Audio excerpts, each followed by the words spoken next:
está súper bien tener el fonendo para las fotos, porque es que la verdad es que queda bien.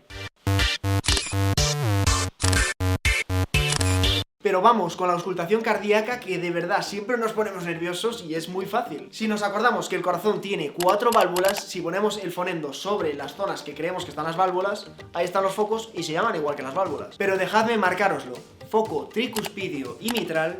Acordaros de que el corazón está puesto un poco juguetón hacia la izquierda y por eso están ahí los focos. Y luego están los fáciles, que son el aórtico y el pulmonar, que están ahí. Ya está, súper sencillo. Imaginaros el corazón, imaginaros dónde están las válvulas y poned el fonendo ahí. Listo, ya sabemos dónde poner el fonendo, ahora solo hay que hacerlo 50, 100 o 500 veces para empezar a escuchar algo. Por supuesto, mientras tú te pones el fonendo y si el médico dice A, tú tienes que A.